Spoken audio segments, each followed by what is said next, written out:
shrimp people, what's up? Today I wanted to talk about moss, and I have a bit of a problem, a moss problem. I have a lot of moss in my tanks, a lot of different types, and that's because I'm just fascinated with moss. I mean, it comes in so many different types, shapes, sizes, and they're so unique.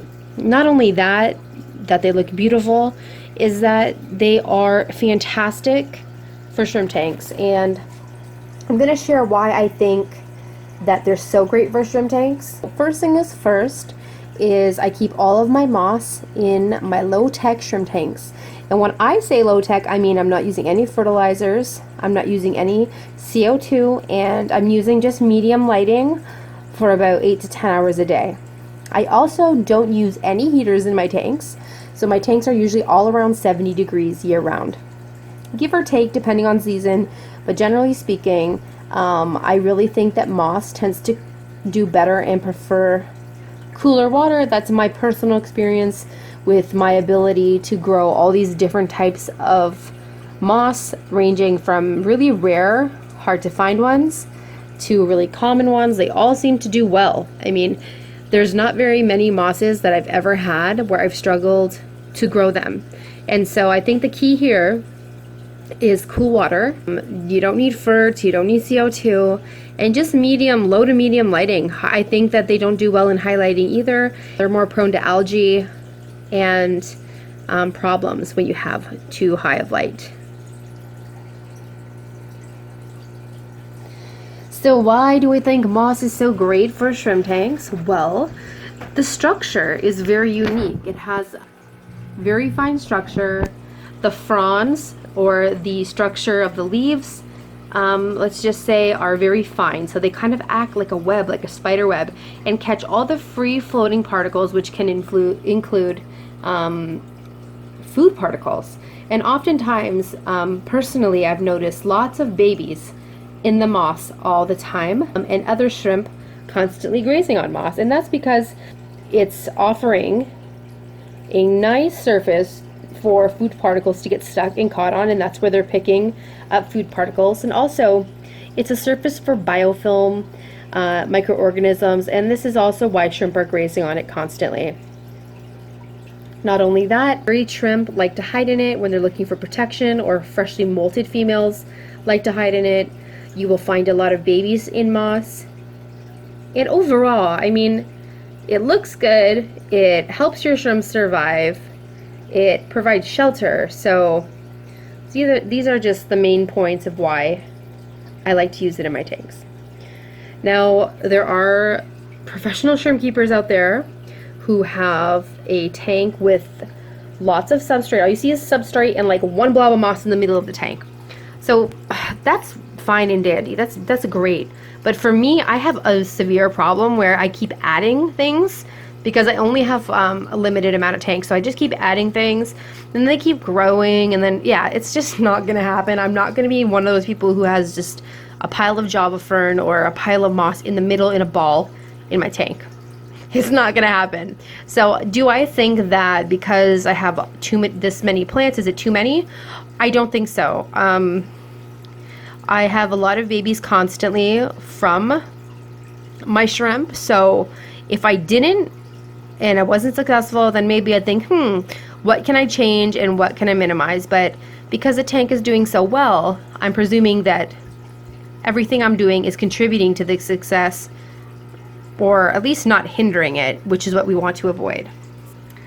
Here's another tank I have right beside the other one. I have a couple different types of moss in here too. This is pointed spear. This is a really rare one. This is a rare one too. It's called wave moss. It's kind of like Subwassertang, but it has a different growth pattern. It's kind of wavy, hence the name wave moss. This is mini pilia, aka coral moss. I love this moss. It's very, very beautiful. However, it's very messy. If one little piece breaks off and lands somewhere else in your tank, it will just anchor on to wherever it's at and just start growing. So it's kind of messy that way. This is NL moss, Notocyphus lucens. It's very cool. I like it. Mini Christmas. Oh, this one's a cool one back here. I think you guys will like this.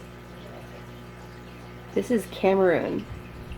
It's a gorgeous. It's a long, flowy moss with unique leaves. It's just so beautiful.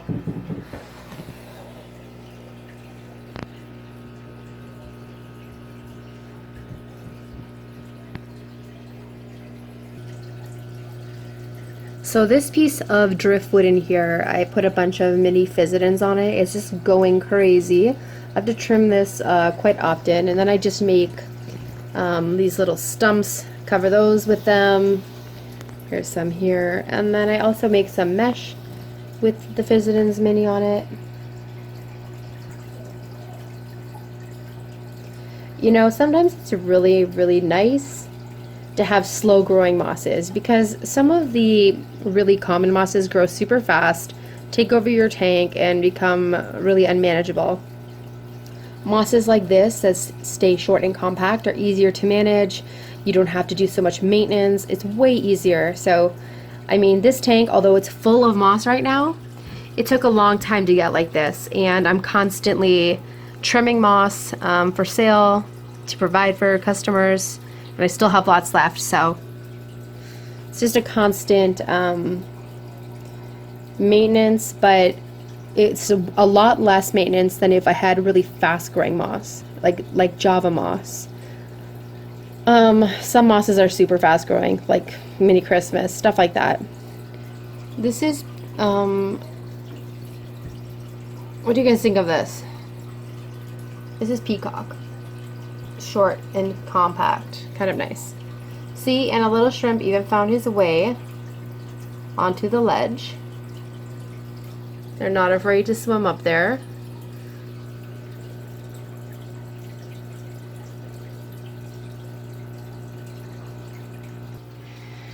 Alright, shrimp people, so that's it for today. I have a lot of more tanks and a lot more moss to show you guys, but I'm going to save all that for dedicated videos of shrimp room tour and dedicated moss video.